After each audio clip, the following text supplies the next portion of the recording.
আজ তৈরি করে দেখাবো শীতকালীন সবজি দিয়ে রুই মাছের ঝোল। তার জন্য কিছুটা রুই মাছ নিয়েছি। আর এইদিকে দেখতে পাচ্ছেন আলু, শিম আর ফুলকপি কেটে ধুয়ে রেডি করে নিয়েছি। এখন মাছগুলোতে লবণ আর হলুদ দিচ্ছি, দিয়ে ভালো করে মাখিয়ে মাছগুলোকে কড়া করে ভেজে নেব। তার জন্য কড়াই বসিয়ে দিয়েছি। কড়াইতে দিয়ে দিচ্ছি সরিষার তেল। তেলটাকে একদম ভালো করে ফুটিয়ে নিতে হবে। ভালোভাবে তেল গরম না হলে কিন্তু মাছ ভেঙে যাবে, উল্টানো যাবে না। দেখছেন দিতে মাত্র তেল ফুটে উঠছে কিভাবে। এখন সে মাছগুলোকে ধীরে ধীরে সে তেলে দিয়ে দিচ্ছি।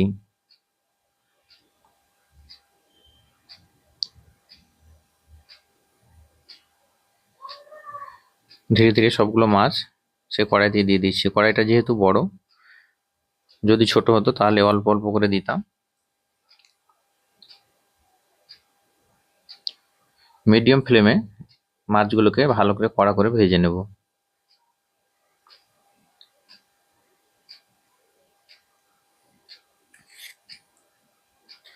মাছগুলো বাজার থেকে কেটে নিয়ে আসা হয়েছে, তাই মন মতো যেরকম পিস চেয়েছি সেরকম পেয়েছি। মাছগুলো হয়ে গেছে এক সাইডটা, এখন উল্টে দিচ্ছি। এরকম লাল করে ভেজে নিতে হবে।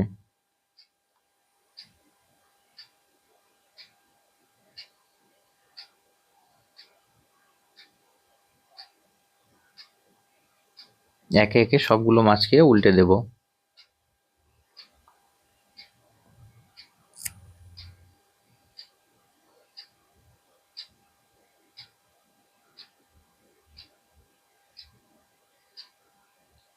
সাবধানে ধীরে ধীরে উল্টে দিতে হবে, কেননা অনেক সময় মাছগুলো জোড়া লেগে যায়, সেগুলোকে জোড়া ছুটিয়ে ধীরে ধীরে উল্টে দিচ্ছি।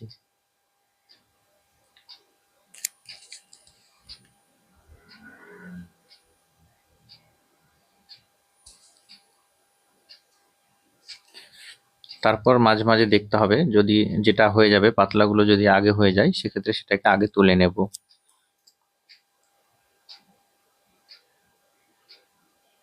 যেভাবে আর কিছুক্ষণ ফ্রাই করে নেব মাছগুলোকে।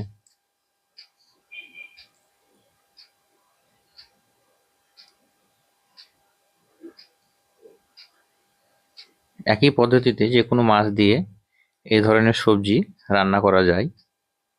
আপনারা চাইলে যে কোনো মাছ একই পদ্ধতিতে রান্না করতে পারেন।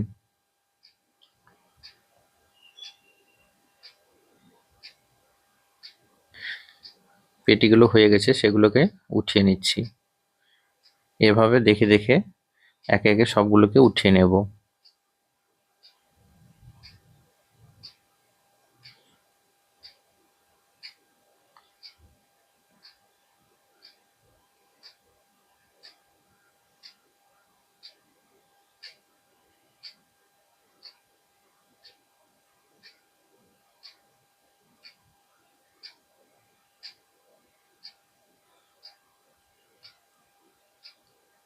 সবগুলো মাছ প্রায় হয়ে গেছে, ধীরে ধীরে সবগুলোকে উঠিয়ে নেব।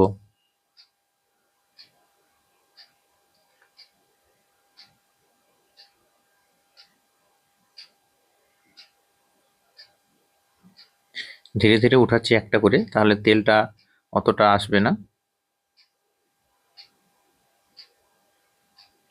তাহলে সেই তেলে আবার ফোড়নটা ফ্রাই করা হয়ে যাবে। মাছগুলো উঠানো হয়ে গেছে, সেই মাছ মাখানো পাত্রটাতে উঠিয়ে রাখলাম। আর এদিকে দিয়ে দিচ্ছি আদা, রসুন, পেঁয়াজ আর কিছুটা কাঁচা লঙ্কা পরিমাণ মতো, আর 3টা তেজপাতা দিলাম, আর অল্প পাঁচফোড়ন দিয়ে দিলাম। আদা রসুনটা আপনারা চাইলে পেস্ট করেও দিতে পারেন, কিন্তু আমি সেটাকে কুচি কুচি করে দিয়ে দিয়েছি, এটাও ভালো লাগে।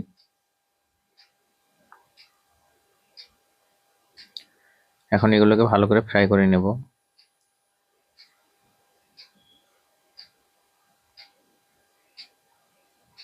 এই মাছটা পুরোপুরি কাঁচা লঙ্কাতেই রান্না হবে, গুঁড়ো লঙ্কা এখানে দিচ্ছি না, তাই লঙ্কাটা একটু বেশি দিয়েছি।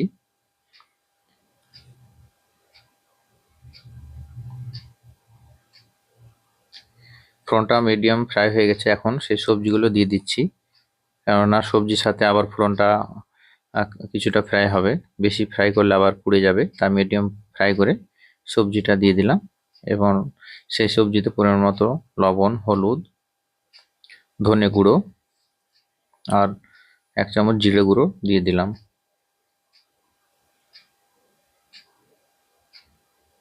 এখন সবজিটাকে ভালোভাবে কষিয়ে নেব।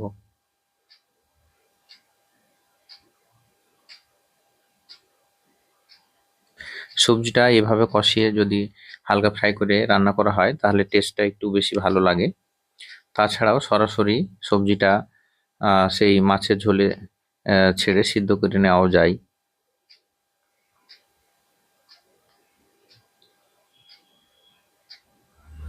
এখন ভালো করে মশলাটা মাখিয়ে কিছুক্ষণ ধরে ফ্রাই করব।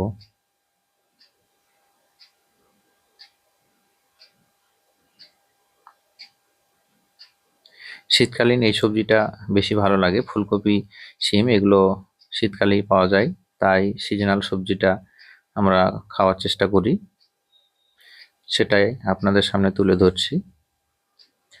সবজিটা খুব সিম্পল ভাবে রান্না করে দেখাচ্ছি।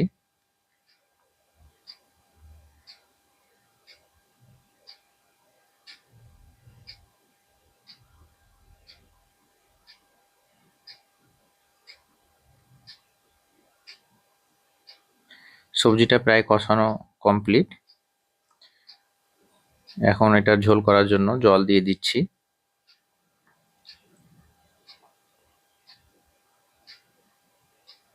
এখানে যে যেরকম ঝোলটা পছন্দ করে সেরকম দিবে, হালকা খেলে হালকা দিতে হবে। আমি মিডিয়াম দিচ্ছি।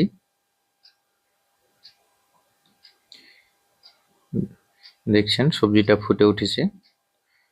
এভাবে কিছুক্ষণ ধরে সবজিটা আরো ভালো করে সিদ্ধ করে নিতে হবে। দেখছেন আলুটা অনেকটা ভেঙে যাচ্ছে, মানে অনেকটা কাছে গেছে। এইভাবে কিছুক্ষণ ধরে রেখে নামিয়ে নিলেই এই সবজিটা রেডি হয়ে যাবে। এই সবজিটা সিম্পলের উপরে খুব সিম্পল রান্নাতে হলেও খুব সুন্দর লাগে। এখন সবজিটা সিদ্ধ হয়ে গেছে, তাই শেষ দিকটায় ফ্রাই করা মাছগুলো দিয়ে দিচ্ছি। একদম প্রথমে দিতে হবে না, নাহলে মাছগুলো ভেঙে যাওয়ার চান্স থাকে। আর মাছগুলো যেহেতু ভালো করে ফ্রাই করা আছে, তাই শেষ দিকটায় দিচ্ছি। মাছগুলো দেওয়ার পর আরও কিছুক্ষণ ধরে ফুটিয়ে নামিয়ে নিলেই রেডি হয়ে যাবে আজকে আমাদের সবজি, মাছ দিয়ে শিম, ফুলকপি, আলুর ঝোল রেসিপি। ভালো লাগলে আপনারাও এই সবজিটি বাড়িতে ট্রাই করবেন।